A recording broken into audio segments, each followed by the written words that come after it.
uh, the way that most people know that you become diabetic is through having too much sugar, refined carbohydrates, being overweight, and everything. But that's not always the case. Danny is an example of not being overweight and still having diabetes. Then Martha is another one, not being overweight, but hers came from a different reason. And so why don't you talk, before you even met me, why don't we talk about kind of like what your lifestyle was, what you were doing. I know that you were, I don't want to overstep my boundaries with personal information, so I'll just let you kind of take it from here and just divulge whatever you feel comfortable with. Okay. Well, in the last 10 years, I was going through divorce. I had been in divorce court for 10 years, and that was already, like totally chaotic and stressful. But at that time also, my son was diagnosed as schizophrenic, and I was going through emotional challenges with him. And he was going through a lot of challenges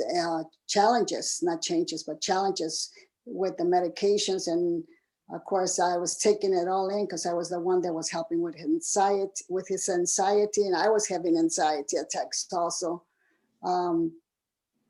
And my sugar was up to almost 300. And but sorry, can I interrupt you real quick? Did Sure. you even know at this point, were you diagnosed? Is diabetic? Uh-huh. Yes, I have been diabetic since 2000. Okay, let's go backtrack to before 2000. What was happening before you were diagnosed? Did the doctor tell you were pre-diabetic? Did he say anything about your sugar levels, or did? Well, I was feeling kind of dizzy. I had gone to the doctor and I had explained it to her, and she says, "Well, I think your sugar or glucose is high, but let's try to see if with diet, change your diet, start eating more healthier. That should change quite a bit. And you should see some difference within a month or so." Within a month or so, I went back to her and I said, "No, there's no change. I still feel dizzy. I'm still going through a lot of different changes where I'm getting up in the morning, I'm dizzy and losing my balance." And she says, "Okay, well, let's give you some medication." So from 1 month to another, I started medication when she told me that it would take 10 years for me to even go on medication. And of course, it didn't happen that way. So I've been taking medication since December 2000. So she never even tested you for diabetes or pre-diabetes before she just put you on the medications? She did. They had I had a glucose count, and they did the serum, the serum before you eat. Is that what I'm saying?